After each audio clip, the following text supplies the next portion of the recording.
Magandang araw po sa inyong lahat mga katambay.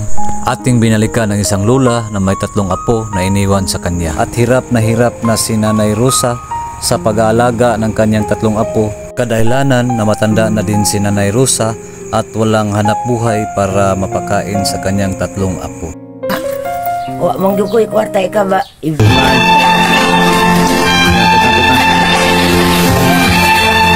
At umaasa lang si Nanay sa kanyang senior na ayuda ng gobyerno para makapag-aral lang ang kanyang mga 3 apo.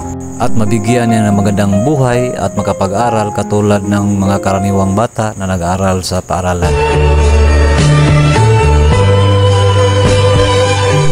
Kahit hirap sila sa buhay, pilit pa rin pumapasok ang mga bata sa kanilang malayong paaralan at sila ay lumalakad araw-araw para lang makapasok sa kanilang malayong paaralan at makapag-aral. At ngayon may bike tayong dala at hatid para hindi na masyadong mahirapan ang mga bata sa pagpasok sa kanilang pag-aaral. Ito po yung bike na ating napili kasi may upuan din sa likuran at maangkas niya yung kapatid niyang lalaki kung sila'y mag-aaral. At ito po yung bike ating napili na 4,000 plus at binayaran natin sa counter.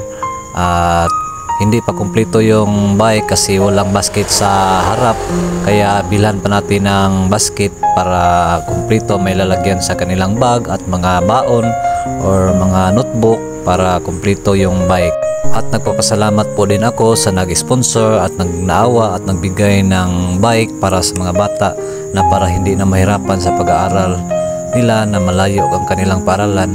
At ito na ibigay natin mamaya sa mga bata para naman sila ay sumaya.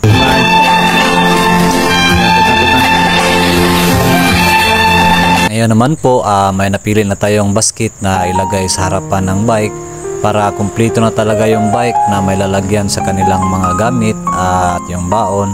Yan, pinakabit na natin at nagbayad tayo sa nagkabit. At yung napili natin na basket ay 300 pesos at yung labor ng pagkakabit ng bike ay 100. So naagasto natin sa bike na to 4,000 plus, mahigit magpa 5K na siguro. So masaya rin tayo no na mabigay natin sa bata at excited na rin ako na mabigay na sa bata itong bike para naman sila ay sumaya. So tara, ato na dalan to sa balay.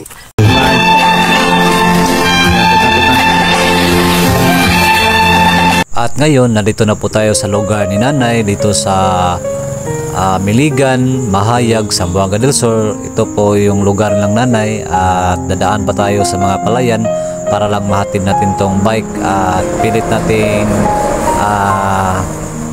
kasi kahit mabigat tong bike para lang mabigay natin sa bata yung kanilang magagamit sa pag-aaral. So ito na po, malapit na po tayo sa bahay ng Nanay at para excited na din ako na mabigay. Ito yung bahay ng Nanay, so nakarating na po tayo sa awa ng Diyos na mabigay natin talaga natin ang bike na ating napili para sa mga bata. So Nay, may buntag Nay.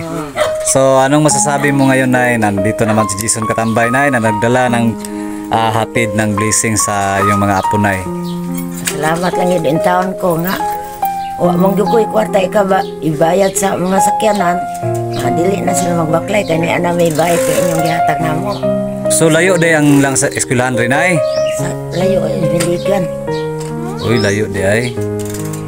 So mao nino silang nanay nga gitagaan na to kuan sa una karon ni balikan ay bike. Kaon sa may istorya ni mo be? Istorya da kagat be? Ha? Dili ka? Dili ka? Malaw ko? Maulaw daw siya. Ika istorya. Daghang salamat ma'am. Sige dayon. Ana daghang salamat ma'am sige. Daghang salamat ma'am.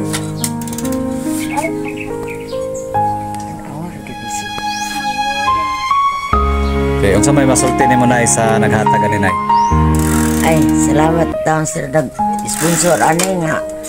Ginoo ra po yung magbalos kaniya kay wa man gyud po ko makailaan ng mga naghatag ani. Salamat lang po ko. Wala pa na.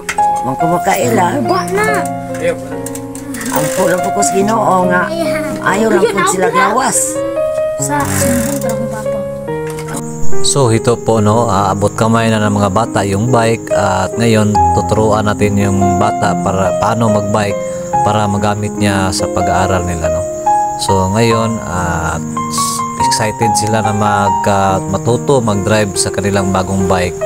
So ito yon, tinuruan natin kung paano gamitin itong bike kasi hindi pa nila na kahit minsan hindi sila nakaranas ng ganito. Sobrang saya nila no na nabigyan natin ng ganitong gamit para sa pag-aaral nila.